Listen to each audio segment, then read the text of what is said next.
আমি এখন আছি একটা সাপ্তাহিক বাজারে। এখানে অনেকগুলো মাশরুম আছে।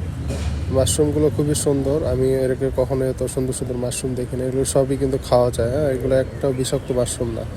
বিশেষ করে এই যে অরেঞ্জ কালার মাশরুম, আমি এটা ভাবিনি যে এটা মাশরুম, আমি ভাবছিলাম এটা গাব।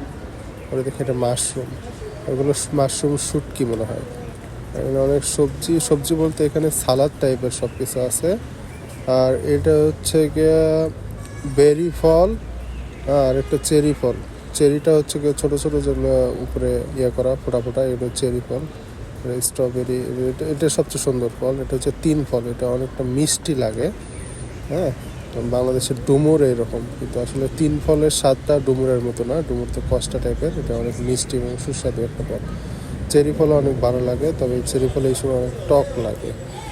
আর এগুলো তো নর্মাল, ওই ফলটার নাম জানি না, কিন্তু হলুদ কালার ফল, খুবই সুন্দর। এটা অনেক টক লাগে। এটা এটা হচ্ছে কারশুপি। এটা রান্না করে খাওয়া যায়, সালাদ হিসেবে খাওয়া যায় এবং এটা অনেক মজার একটা খাবার। এটা আয়রন থাকে। আর এগুলো তো সালাদের পাতা।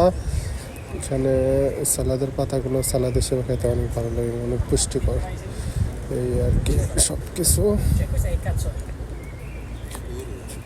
আর এইটা হচ্ছে গিয়ে অ্যাসপ্রাগাস। অ্যাসপ্রাগাস তো বাংলাদেশের চেনে না। অ্যাসপ্রাগাস অনেক টেস্টি একটা খাবার। এটা চিংড়ি মাছ দেখায়।